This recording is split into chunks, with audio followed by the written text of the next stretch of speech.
Today, I've got 3 Elizabeth II 5 new pence coins that do exactly that. They're not just coins, they're history, they're accidents, and in some cases, they're worth way more than you'd expect. Let's start with one from a year when it technically shouldn't even exist in your change. 1970 Elizabeth II 5 new pence coin in fine condition. Here's the scene, 1970. Britain's still using pounds, shillings, and pence, but the decimal changeover is coming fast. The 5 new pence had been introduced back in 1968, same size and value as the old shilling, just to get people ready for the new system. But in 1970, number 5 new pence were made for everyday circulation. They were only struck for collector-proof sets. That's right, if you find one in your pocket today, it's a rebel. It's a coin that somehow escaped its velvet-lined case and lived a real life. On the front, Arnold Mackin's portrait of a young Elizabeth II, wearing the girls of Great Britain and Ireland tiara, one of the most recognizable royal images of the era. Around it,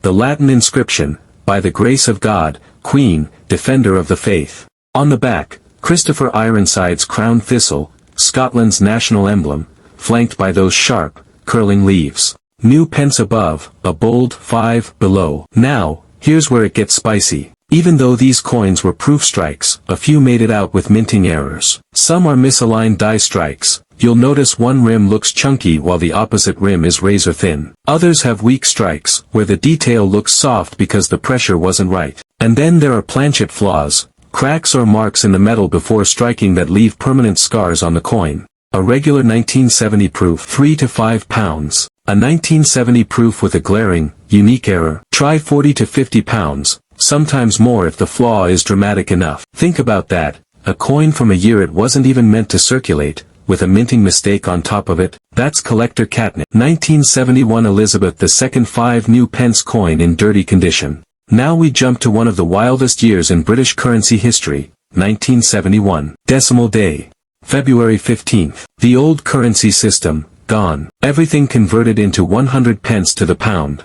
The Royal Mint was working overtime, cranking out millions of coins to make the transition happen. And in the middle of that minting frenzy, mistakes slipped through. The obverse is still Arnold Mackin's portrait of the Queen. The reverse still has the crown thistle. But the real magic is in the flaws. First, die clashes, where the front and back dies slam together without a coin in between, leaving faint, ghost outlines of one design on the other. Imagine spotting the Queen's profile lurking behind the thistle. Then there's the partial collar strike, where the rim is misshapen because the collar die didn't hold the coin properly.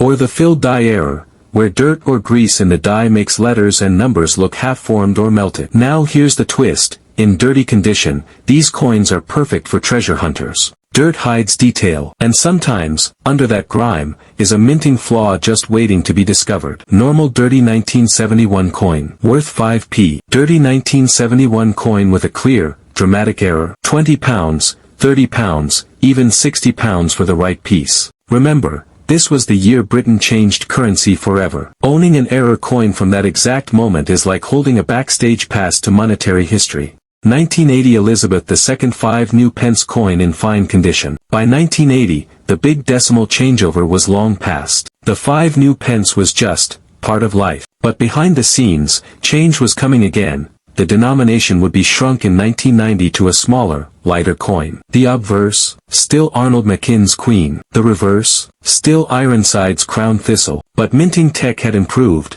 meaning errors in 1980 were rarer, and therefore, way more exciting to find. Some of the best. Double strikes, where the coin is struck twice, leaving ghostly doubled letters and numbers. Broad strikes, where the collar die fails and the coin spreads wider than normal. Rotated die errors, where the back design is tilted 30, 60, even 180 degrees from where it should be. In fine condition, a regular 1980 coin might be worth £1 at most. Add a rare error, and you're looking at 25 pounds, 50 pounds, maybe 100 pounds if it's dramatic enough. Collectors love these because they're snapshots of the last decade before the coin was redesigned. Add an error, and you've got a piece that's both historically significant and visually unique. So, 3 coins, 1970, 1971, 1980. 3 moments in time. 3 chances where a slip at the Royal Mint turned a standard coin into a collector's prize. If you ever get a 5 new pence in your hand, don't just toss it in a jar. Turn it. tilt it, look at the rim, check the alignment. Because sometimes, the smallest mistake is the most valuable part of the coin. And trust me,